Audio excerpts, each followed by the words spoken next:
तो यहाँ पे आज के वीडियो में हम डिस्कस करने वाले हैं यहाँ पे Glenmark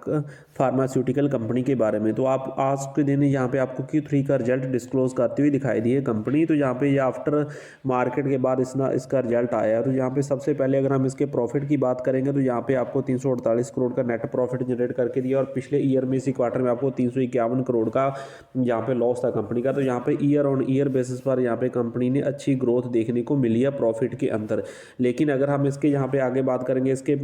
quarter on quarter basis पर, तो क्वार्टर ऑन क्वार्टर बेसिस पर आपको देखने को मिल रहा होगा कंपनी ने Q2 में आपको यहाँ पे 354 करोड़ का यहाँ पे प्रॉफिट जनरेट करके दिया था। तो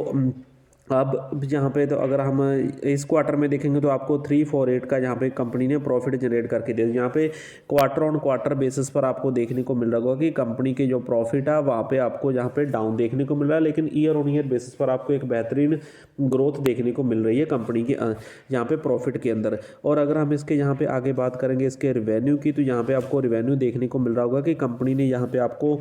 3,388 करोड़ का यहाँ पे रिवेन्यू जनरेट करके दिया है Q3 में किसी जहाँ। और अगर हम यहाँ पे इसके पिछले ईयर के इसी फाइनेंशियल ईयर में देखेंगे तो आपको 2,507 करोड़ का यहाँ पे रिवेन्यू जनरेट किया था, जहाँ पे ईयर ऑन ईयर बेसिस पर आपको यहाँ पे 35% की ग्रोथ देखने को मिल रही है कंपनी के यहाँ पे रेवेन्यू के अंदर। तो ओवरऑल यहाँ पे अगर हम कंपनी का Q3 का रिजल्ट्स देखेंगे तो आपको देखने को मिल रहा होगा कि कंपनी का ओवरऑल रिजल्ट आपको यहाँ पे ठीक ठाक देखने को मिल रहा है, यानी कि कंपनी के जो नंबर्स हैं वो आपको अच्छे आते हुए नहीं दिखाई दिए हैं। यहाँ पे ओवरऑल यहाँ पे नॉर्मल रिजल्ट आता हुआ दिखाई दिया, आउटस्टैंडिंग नंबर आपको देखने को नहीं मिल रहे हैं। तो अब हम इसके आगे चलते हैं इसके टेक्निकल चार्ट पर, और वहाँ पे देखते हैं इन्वेस्टर के लिए क्या पॉसिबिलिटी है। जो ऑलरेडी इन्वेस्टेड है तो उनके लिए आगे क्या यहाँ पे व्यू निकल कर आता है, स्टेप बाय स्टेप करके यहाँ पे हम डिस्कस करते हैं।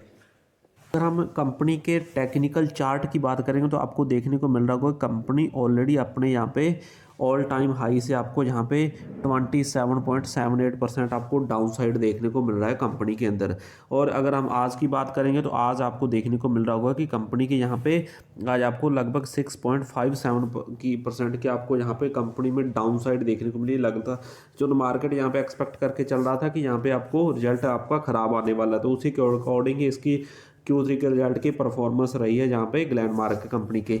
तो यहाँ पे अब हमें पॉसिबिलिटी क्या है, तो यहाँ पे अगर हम बात करेंगे तो यहाँ पे आपको टेक्निकल चार्ट में देखने को मिल रहा होगा कि आज के दिन यहाँ पे शेयर ने आपको जो इसका ये वाला मेन सपोर्ट एरिया था इसको आज यहाँ पे ब्रेक कर दिया, और नीचे की ओर यहाँ पे नीचे डाउन साइड की ओर क्लोजिंग दी है। तो अब यहाँ पे शेयर का यहाँ पे आपको नेगेटिव स्ट्रक्चर देखने को मिल रहा है इस शेयर के अंदर। तो अब आगे पॉसिबिलिटी क्या है, तो आगे पॉसिबिलिटी यहाँ पे आपको शेयर की यहाँ पे अपने एक इमीडिएट सपोर्ट के लेवल के आसपास जो यहाँ पे शेयर अभी तक तो यहाँ पे इसी ट्रेंड के अनुसार आपको यहाँ पे इस तरह से यहाँ पे करता हुआ दिखाई दे रहा था कि ट्रेड इसी एंगल के अनुसार। तो अब इसमें आगे क्या देखने को मिल सकता है, तो अगर आपको यहाँ पे देखने को मिल रहा होगा कि अगर यहाँ से शेयर यहाँ पे आपको कितने का, जहाँ पे आपको लगभग आपको 1300 यहाँ पे 10 का जो एक साइकोलॉजिकल यहाँ पे ट्रेंड के अनुसार एक लेवल है, यहाँ पे एक मेन सपोर्ट जो नहीं है एक लेवल है। अगर इसको यहाँ पे मार्केट रिस्पेक्ट देता है तो ठीक है, नहीं तो फिर आपको यहाँ पे और नीचे की ओर डाउन साइड देखने को मिल सकती है 1205 की। तो यहाँ पे अगर हम ऑलरेडी यहाँ पे अगर हम इन्वेस्टर है तो यहाँ पे हमारे लिए एक अपॉर्चुनिटी बन जाती है कि यहाँ पे इस तरह के यहाँ पे स्टॉक में जो कि आपको अच्छी यहाँ पे फंडामेंटल्स कंपनी है, तो यहाँ पे आपको क्या देखने को मिल रहा है, अगर आप इन्वेस्टर हैं तो 1 से 1.5 साल का नजरिया रखते हो तो यहाँ पे आपको जैसे आपको 1300 के नीचे और 1200 के बीच में यहाँ पे इसी लेवल के आसपास यहाँ पे शेयर मिलता है, तो आपको यहाँ पे एक डेफिनेटली इन्वेस्ट करके चलना चाहिए। तो फिलहाल के लिए इसमें एक नेगेटिव स्ट्रक्चर है, तो यहाँ पे आपको मेरी हमारे उनसे सलाह रहेगी कि आपको यहाँ पे अगर कंपनी के अंदर बाउंस बैक देखने को मिलता है तो यहाँ पे आपको क्या देखने को मिलेगा, तो यहाँ पे आपको सेल और राइज करके चल सकते हैं जो ट्रेडर हैं। और जो इन्वेस्ट करना चाहते हो तो इन्वेस्टर के लिए यहाँ पे फिलहाल के लिए यहाँ पे आपको वेट एंड वॉच की स्थिति में रहना है, क्योंकि यहाँ पे अगर यहाँ पे इस साइकोलॉजिकल यहाँ पे इस ट्रेंड को यहाँ पे रिस्पेक्ट करता है तो यहाँ पे शेयर आपको क्या करेगा,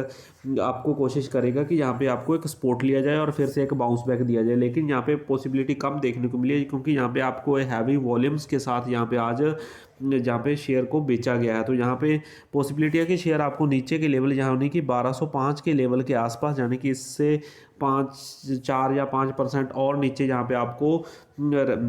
सपोर्ट लेता हुआ दिखाई दे सकता है, तब वहाँ पे आपको यहाँ पे लॉन्ग टर्म के लिए आप इन्वेस्ट करके इसमें चल सकते हैं। तो इस लेवल पर आपको यहाँ पे इस शेयर से दूर रहने की सलाह रहेगी और यहाँ पे आपको बाउंस बैक पर आपको यहाँ पे सेल और राइज की स्थिति देखने को मिल सकती है इस शेयर के अंदर। तो अगर आपको हमारी इन्फॉर्मेशन अच्छी लगी तो वीडियो को लाइक कर सकते हैं, शेयर कर सकते हैं, बेल आइकन को प्रेस कर सकते हैं। Thanks for watching.